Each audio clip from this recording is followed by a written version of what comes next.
Hello students, welcome to वायु learning. आज की क्लास में हम लास्ट टॉपिक पढ़ने वाले हैं जो है कोफैक्टर। तो कोफैक्टर्स क्या होते हैं?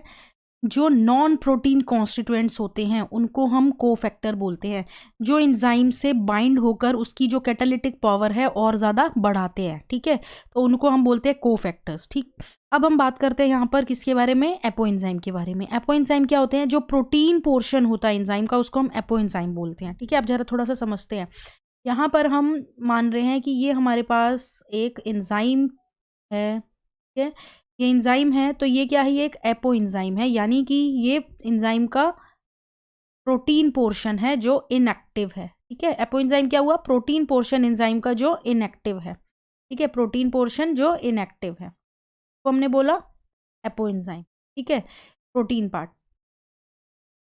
अब उसके बाद इससे जो है, इस एपो एंजाइम से जो है वो क्या बाइंड होगा? इस एपो एंजाइम से बाइंड होगा नॉन प्रोटीन कॉन्स्टिट्यूएंट और पार्ट। इसको हम बोलते हैं कोफैक्टर। तो हम बोलते हैं कोफैक्टर, यानी ये नॉन प्रोटीन पार्ट बोल सकते हैं। ठीक है, कोफैक्टर हो गया नॉन प्रोटीन पार्ट। अब यहाँ पर क्या होगा कि जब इस एपो एंजाइम से ये कोफैक्टर बाइंड होगा, जैसे यहाँ पर ये जो है हमारे पास एपो एंजाइम है और इससे जो है ये कोफैक्टर बाइंड हो गया। ठीक है, तो अब ये क्या बन जाएगा? अब इसको हम बोलेंगे होलो एंजाइम। अब हम इसको बोलेंगे होलो एंजाइम, यानी जब प्रोटीन और नॉन प्रोटीन दोनों पार्ट मिल गए तो बन गया होलो एंजाइम। सिर्फ नॉन प्रोटीन पार्ट है तब हम उसको कोफैक्टर बोलेंगे, सिर्फ प्रोटीन पार्ट है तब हम उसको एपो एंजाइम बोलेंगे। ठीक है, तो जब प्रोटीन और नॉन प्रोटीन दोनों आ गए तो बन गया ये होलो एंजाइम, और ये हो गया है कैसा? एक्टिव हो गया। यानी अब एंजाइम की जो कैटालिटिक पावर है वो और भी ज़्यादा बढ़ जाएगी। ओके, अब यहाँ पर हम बात करते हैं कोफैक्टर्स। तीन तरह के हम देखते हैं। पहला है प्रोस्थेटिक ग्रुप, दूसरा है कोएंजाइम और तीसरा मेटालाइंस।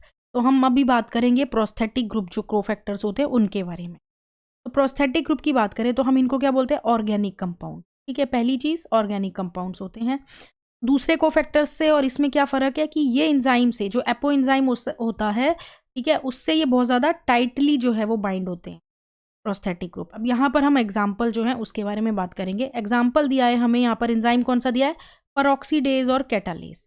देखो, जो कैटालेज है, जो कैटालेज है और जो परऑक्सीडेज है, ये दोनों ही एंजाइम्स जो हैं, ये दोनों एंजाइम्स क्या करते हैं? ये करते हैं H2O2, यानी जो हाइड्रोजन परऑक्साइड है उसको यहाँ पर ले लेते हैं, उसको जो है वो वाटर में और ऑक्सीजन में ब्रेक करते हैं। ठीक है, अब इन एंजाइम जो हैं, इन एंजाइम की जो एक्टिव साइट होती है कौन सी होगी? जहाँ पे सबस्ट्रेट बाइंड होगा, वहाँ पर जो प्रोस्थेटिक ग्रुप है यानी जो कोफैक्टर है वो कौन सा होता है?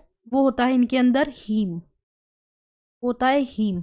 ठीक है, तो ये हीम जो होता है ये इनकी एक्टिव साइट पे बाइंड होता है, यानी जहां पर सबस्ट्रेट बाइंड होता है वहां पर। तो कैटालेज है, परऑक्सीडेज एंजाइम, इनका जो कोफैक्टर है उसको हम क्या बोल रहे हैं? Prosthetic group. ठीक है, वो कौन है? हीम है। ठीक है, कहाँ बाइंड होता है? एक्टिव साइट पे इनकी। ओके, तो ये हमने बात करी हुई प्रोस्थेटिक ग्रुप की, कोफैक्टर्स में पहला। अब दूसरा जो है हम बात करने वाले हैं कोएंजाइम्स की। नेक्स्ट कोएंजाइम्स के बारे में बात करते हैं। तो कोएंजाइम्स जो होते हैं ये क्या है? ये ऑर्गेनिक कंपाउंड्स हैं। ये जो हैं एपेंजाइम से थोड़ी देर के लिए बाइंड होते हैं। ठीक है, यानी जब प्रोडक्ट बन के निकल जाएगा उसके बाद ये भी निकल जाएंगे, तो यानी जब कैटालिसिस होती है उसी समय ये बाइंड होंगे। ओके, बहुत सारे कोएंजाइम्स जो होते हैं बहुत सारी रिएक्शंस में इन्वॉल्व होते हैं। तो इन्हीं में से जो हैं जो कोएंजाइम्स जो होते हैं वो कौन होते हैं? वो होते हैं विटामिन। जैसे विटामिन बी जो है, नियासिन, ये इसके डेरिवेटिव है NADP, NAD, यानी ये इसके डेरिवेटिव्स हैं विटामिन बी के। तो ये क्या है? बहुत ही इंपॉर्टेंट कोएंजाइम्स हैं। ओके, नेक्स्ट कोएंजाइम के बारे में बाद में हम लास्ट में बात करते हैं मेटालाइंस। तो बहुत सारे एंजाइम्स जो होते हैं उनको मेटालाइंस की ज़रूरत होती है, जिससे क्या है वो कोऑर्डिनेशन बॉन्ड बना सके एंजाइम्स की एक्टिव साइट पे, इसलिए मेटालाइंस चाहिए होते हैं। साथ ही में सबस्ट्रेट के साथ भी क्या कर सके? बॉन्ड बना सके। तो मेटालाइंस में ही एग्जाम्पल क्या होंगे? जिंक है, कॉपर है, आयरन है, ये सब क्या है? ये सब मेटल आयंस हैं जो एज अ कोफैक्टर का काम करते हैं। तो जिंक जो है, इस जो है ये कोफैक्टर है कौन से एंजाइम का? कार्बोक्सी पेप्टिडेज का। तो ये तो था इस क्लास का मतलब बायोमोलिक्यूल्स का लास्ट टॉपिक था ये कोफैक्टर्स।